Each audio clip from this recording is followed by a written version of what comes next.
I hadn't had company in weeks. The kind of company that saw you, really saw you. Not just a neighbor dropping off sympathy leftovers, not a coworker texting to check in, but carefully avoiding real questions. When Dr. Nolan Rives stepped through my front door that rainy Tuesday afternoon, I told myself it was nothing more than a professional visit. I was wrong. I'd twisted my knee on the back stairs 3 days earlier, slipping on a patch of moss I'd meant to clean a month ago. The injury wasn't catastrophic, but it was enough to keep me off my feet and, more importantly, keep me inside, with too much time to think. Time to replay conversations I shouldn't have had, imagine futures that no longer existed, and scroll through pictures I should have deleted. My ex, Marcus, had been gone for 4 weeks now. He'd left behind half a hoodie, a cracked mug we both hated, and the kind of silence that echoes in your bones. I didn't ask for a house call. My physician's office insisted when I declined to come in. "You live alone, Mr. Hale." The receptionist had said gently, "Let's send someone. It's just a follow-up." I expected a stranger, some gruff stand-in with cold hands and quick words. I wasn't expecting Nolan. He looked too polished to be real. Sandy brown hair swept back like a whisper, steel gray eyes that didn't flinch when they met mine. He was calm, unhurried. The kind of man who made silence feel like a shared experience instead of an awkward absence. He carried his medical bag like something sacred. And when he smiled, briefly, almost apologetically, I felt the skin around my ribs tighten, like my body wasn't sure whether to brace or exhale. He knelt beside the couch where I'd propped my leg, his fingers gentle but assured as he unwrapped the bandage and examined the swelling. "Not terrible," he said, "but you'll need rest, elevation, and ice, lots of it." I nodded, barely listening. His voice had a way of filling the room, without being loud. I realized I was staring, so I looked away and muttered something about being clumsy. "No," he said, smiling again, "you just have bad timing. That rainstorm caught a lot of people off guard." It was a small comment. Meaningless, maybe, but something in the way he said it felt personal, like he'd been thinking about me in the rain. And then I hated myself for thinking that. He was a doctor. He had dozens of patients. This wasn't anything more than routine. Except he stayed. After checking my vitals, reviewing the medication I'd been prescribed, and making a few notes on his tablet, he didn't immediately leave. He asked if I'd had anything to eat. I admitted I hadn't. He asked if I had tea. I pointed to the cabinet. And 10 minutes later, we were sitting across from each other in my quiet kitchen, mugs in hand, the air thick with something I didn't have a name for yet. He asked about my work, and I told him I was a freelance illustrator, though I hadn't drawn in weeks. I didn't tell him why. I didn't mention the night Marcus told me he'd met someone else, someone less intense, whatever that meant, or the way I stopped sketching faces, because every one I drew started to look like his. Nolan didn't push, but he listened, really listened. When I mentioned the mural I'd done for the local library last year, his eyes lit up. "That was you," he asked. "My niece loved that place." Something in me shifted. I hadn't felt proud of anything in a long time. But in that moment, with him across the table and rain drumming gently on the windows, I remembered what it felt like to matter, to be seen. He glanced at his watch after a while, sighing. "I should go," he said, but he didn't stand right away. I watched his hands wrap around his mug like he was holding warmth he didn't want to lose. And I wondered what it would be like to feel those hands on me, not medically, not professionally, but just real. As he finally stood and reached for his coat, he paused by the door. "You'll be okay, Griffin," he said, his voice low but steady, "even if it doesn't feel like it yet." And then he was gone. I sat there for a long time after that, the tea cold in my hand, my heartbeat slower than it had been in days. I didn't know what had just happened. Not exactly, but something had. And I had a feeling that house call wasn't going to be the last. The next morning, I told myself it had just been kindness. Professional courtesy, nothing more. Doctors made house calls. Doctors made tea. Maybe doctors asked about murals if they had nieces. But as I sat staring at the half-finished sketch pad beside my coffee, I couldn't stop hearing his voice. Couldn't stop seeing the way his eyes had lingered on mine a second longer than they needed to. At 10:14 a.m., my phone buzzed. Nolan Rives. Just checking on that knee. Still elevating? Still icing? I stared at the screen, like it might bite. It was a harmless message. He was following up, doing his job. And yet something about it felt like a door opening, just wide enough to slip through. I typed back, yes and yes. Missing your T, though. Think you used some kind of doctor magic. The typing bubbles blinked to life almost instantly. Secrets in the steeping time. But I'll never tell. It went on like that for days. Short, careful messages that somehow always made me feel lighter. He never crossed a line. Not really, but the space between us started shrinking. One afternoon, he sent a meme about overprotective doctors. The next, a photo of his lunch. Homemade but ugly with the caption, "Do not judge my salad." I laughed out loud alone in my kitchen, and the sound startled me. I hadn't heard it in weeks. The second visit was 4 days after first. My swelling hadn't gone down much, and he suggested another in-home check. When I opened the door, he wasn't wearing his white coat, just a navy sweater and jeans, casual and completely disarming. He smiled when he saw me, and I suddenly felt underdressed in my loose hoodie and sleep-rumpled hair. I thought this was a medical visit. I said. He lifted a small grocery bag. Brought tea. Real tea. Figured it'd help more than another lecture about ice packs. I should have stopped it there. I should have reminded him this wasn't usual, this wasn't okay. But I didn't. Instead, I moved aside and let him in like it was the most natural thing in the world. We sat closer this time. Not uncomfortably close. Just enough that I noticed the way he smelled. Clean. Earthy. Like cedarwood and something faintly citrus.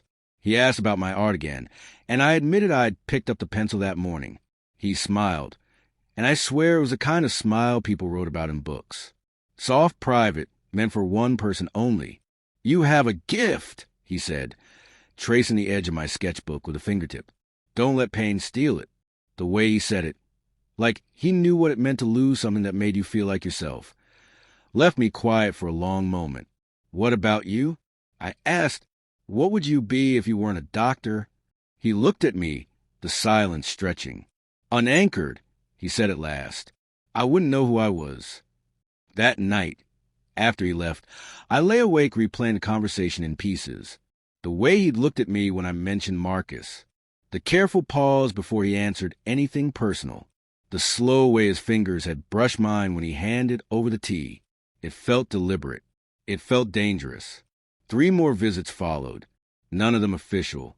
A bottle of wine appeared one night, with the excuse of celebrating reduced swelling. We toasted to healing, to art, to not being unanchored, and I remember thinking, I'm starting to breathe again. He never kissed me. Not then, but he held my wrist once, gently, barely a touch, and let his thumb move across my pulse like he was listening to something deeper than a heartbeat. I wanted to kiss him then. God, I wanted to. But he pulled away, clearing his throat. We shouldn't. I'm still your doctor. You're not acting like it, I said quietly, almost ashamed of the hope in my voice. He looked at me like I just stepped too close to the edge of something. That's exactly the problem. He left soon after. I didn't sleep. The next day, no message came. No check-in. No meme. Just silence.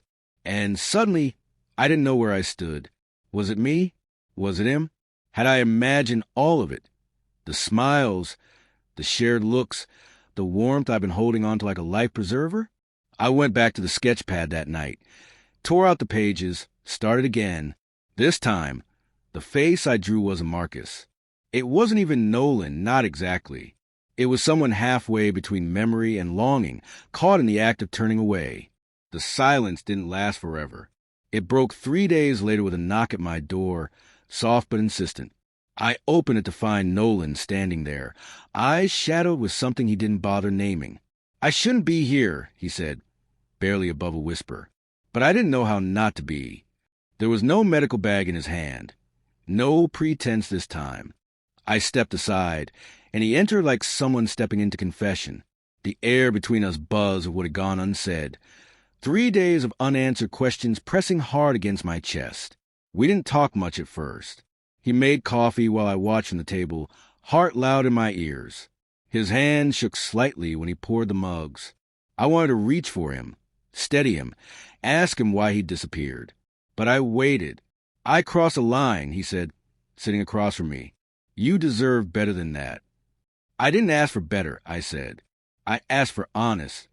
He looked down at his hands, then up at me, eyes heavy. That's the thing. I don't know what's honest anymore. We sat there in silence, and I thought that might be it, that he'd get up and walk out again, and I'd never see him outside of a waiting room or passing glance. But instead, he stayed. Hours passed. We talked about everything. His childhood in northern Michigan, my first art show in Austin, the way the world had changed us in quiet, invisible ways.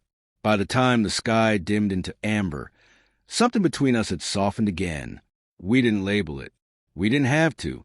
He reached across the table, took my hand in his, and neither of us pulled away. From that night on, things unfolded without rules. He came over on the nights he wasn't working, and I stopped counting how many times he slept on my couch, or how many times I caught him watching me when he thought I wasn't looking. He'd bring books, sometimes dinner, sometimes nothing at all, just himself, tired and quiet and real. We didn't call it love. Maybe we didn't need to. I felt seen. I felt wanted in a way that didn't demand explanation. And for a while, that was enough. But something changed. The first crack came subtly, like a draft from a window you didn't know was open. I'd noticed how quickly he pulled his phone away one night when it buzzed, his thumb moving faster than usual to silence it. I didn't say anything. I told myself not to be that person. Then came the nights he left abruptly, without reason. Once, he said he forgot he was on call. Another, that his brother had car trouble. Each excuse believable. But the rhythm changed, the warmth dimmed. And then there was the message. It was late. He was in the shower, and his phone lit up on the coffee table beside me. I wasn't snooping. I wasn't. But the screen glowed bright enough to draw my eyes, and I couldn't not read the preview. Jared, still thinking about last night. I miss your hands on me. My breath caught. The air in the room shifted, became thick and hard to swallow. I stared at the message, waiting for it to change, to reveal itself as something else. But it didn't. When he came out, towel slung over his shoulder, I didn't say a word. I just handed him his phone and watched his face tighten when he saw the screen. He didn't explain. He didn't offer a lie. He just stared at me like he wanted me to tell him what to do next. I didn't. That night, I sat alone in the kitchen while he slept on the couch. I stared at the cold cup of tea in front of me and tried to remember what it felt like when I thought I was falling into something safe. But all I felt was a familiar sting of being someone's temporary escape. I didn't ask who Jared was. I didn't need to. The look on Nolan's face told me everything I needed to know. I didn't sleep that night. I lay there, wide-eyed in the dark, listening to the faint creaks of the floorboards and the occasional sound of Nolan shifting on the couch. The silence between us wasn't new. It had lived with me since Marcus left. But this one felt different. This one was thick with things unsaid, with the weight of truth pressing down on everything we'd tried to build. By morning, he was already dressed, standing in the kitchen, pouring himself coffee like he always had, like nothing had changed. He didn't look at me right away, just held the mug between both hands, warming them, like he was trying to stall time. When he finally spoke, his voice was low, hollow. I didn't mean for it to happen this way. I stayed by the doorway, arms crossed, heart stiff in my chest. Then what did you mean for it to be, Nolan? He blinked, sighed through his nose. I met Jared before I met you.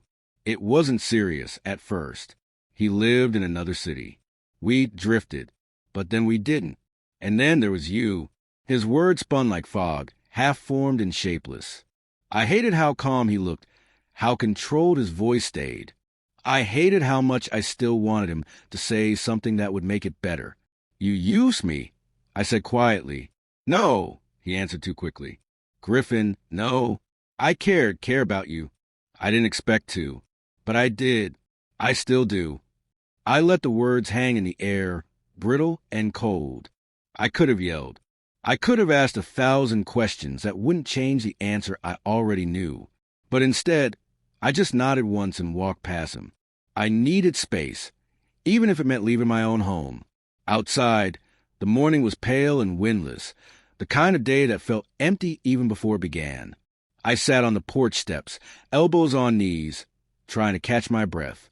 Inside, I could hear him moving around, his mug clinking against the sink, the soft zip of his bag.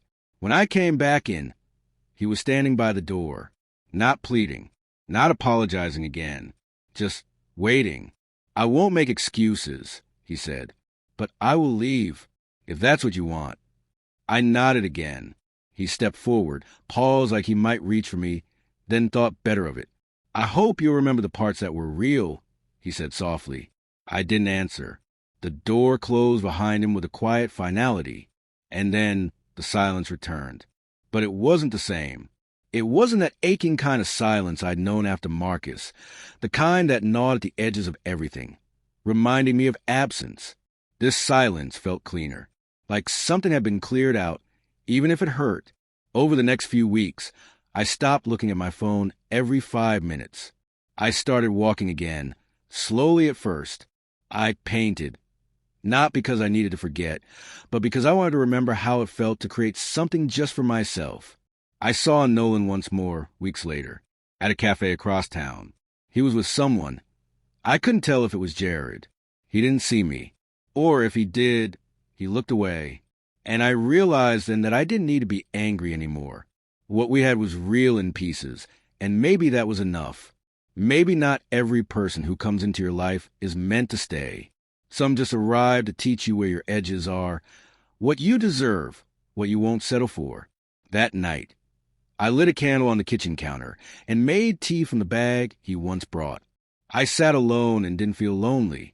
I picked up my pencil and drew, not faces this time, but a landscape, a quiet house on a hill, a single figure in the window, still, whole, waiting for no one.